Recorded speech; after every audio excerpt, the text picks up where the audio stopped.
যদিও বাংলাদেশে 27 তারিখের রাতটাকে খুব বেশি গুরুত্বের সাথে পালন করে, কিন্তু আসলে রমজানের শেষ দশকের 5টি বেজর রাতের যে কোনো রাতে কিন্তু কদর হয়ে যেতে পারে। তাই বুদ্ধিমান মুমিনের কাজ হচ্ছে 5টি বেজর রাতের প্রতিটি রাতেই সমানভাবে সমান গুরুত্বের সাথে আবাদত করে যাওয়া, তাহলে কিন্তু কদর আর মিস হবে না।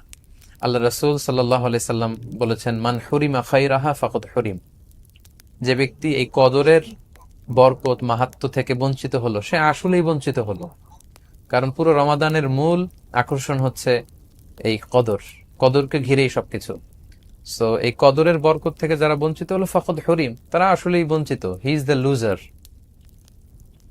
সে আসলেই বঞ্চিত। আমরা বঞ্চিত হতে চাই না, আমরা গেইনার হতে চাই, আমরা বারাকা রহমত হাসিল করে নিতে চাই। আল্লাহ রাসূল সাল্লাল্লাহু আলাইহি ওয়াসাল্লাম ইরশাদ করেছেন, ফালতামিসু ফিল আশরিল আওয়াখিরি মিনাল ভিতর। রমজানের শেষ 10 দিনের মানে শেষ দশকের বেজর রাতগুলোতে কদর তালাশ করো। তার মানে বাংলাদেশে আজকে থেকে শুরু হয়ে গিয়েছে। তার মানে 21-এর রাত, 23-এর রাত, 25-এর রাত, 27-এর রাত এবং 29-এর রাত, এই 5টি বেজর রাত, অড নাইটস গুলো, 5টি রাতের যে কোনো একটি রাতেই কিন্তু কদর হয়ে যেতে পারে। এবং কালামুল্লাহ মাজিদে আল্লাহ তাআলা সূরাতুল কদর নামে একটি সূরা নাজিল করেছেন, যেখানে আল্লাহ বলছেন, লাইলাতুল কদরি খায়রুম মিন আলফি শাহর। কদরের রাত 1000 মাসের চেয়ে সেরা। 1000 মাসে হয় 83 বছর 4 মাস।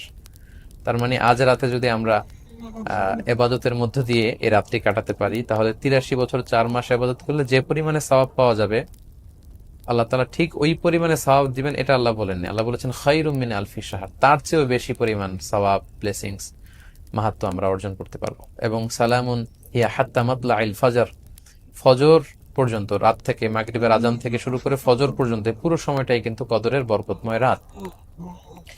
এবং যখন কদরের রাত আসতো, আল্লাহ রাসূল সাল্লাল্লাহু আলাইহি ওয়াসাল্লাম ইবাদতে খুব বেশি নিমগ্ন হয়ে পড়তেন। সারা বছরের কখনো রাসূল সাল্লাল্লাহু আলাইহি ওয়াসাল্লাম সারা রাত জেগে ইবাদতের কোনো নজির পাওয়া যায় না, শুধু কদরের এই রাতগুলো ছাড়া বা রমজানের শেষ 10 দিনের এই সময়টুকুন ছাড়া। হাদিস শরীফে এসেছে, ইদা জা আল আশরা আহিয়াল লাইলা ওয়া আইকাযা আহলা ওয়া জাদ্দা ওয়া শাদ্দাল মিইসার। রমজানের শেষ দশক যখন আসতো, আল্লাহ রাসূল সাল্লাল্লাহু আলাইহি ওয়াসাল্লাম সারা রাত জেগে ইবাদত করতেন, সারা রাত দাঁড়িয়ে দাঁড়িয়ে তিনি ইবাদত করতেন। ওনার ফ্যামিলি মেম্বার্স এর মধ্যে থেকে কেউ ঘুমিয়ে থাকলে তাদেরকে উঠিয়ে দিতেন, এবং তিনি কোমরে গামছা বেঁধে আবাদতে লেগে পড়তেন।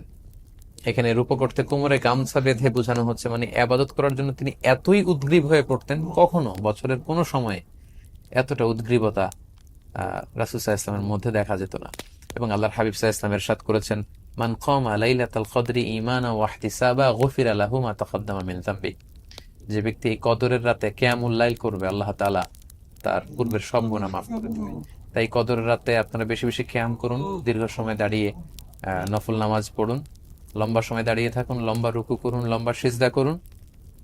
কারণ বান্দা যখন সিজদায় লুটিয়ে পড়ে, তখন সে আল্লাহর সবচাইতে কাছে চলে যায়। আল্লাহর হাবিব সাল্লাল্লাহু আলাইহি ওয়াসাল্লাম বলেছেন, আকরাবু মা ইয়াকুনুল আবদু মির রাব্বিহি ওয়া হুয়া সাজিদুন ফাআকসিরু ফিহি দুআ। বান্দা যখন সিজদায় লুটিয়ে পড়ে, তখন সে বান্দা আল্লাহ তাআলার সবচাইতে কাছাকাছি চলে যায়, খুব ক্লোজেস্ট হয়ে যায়।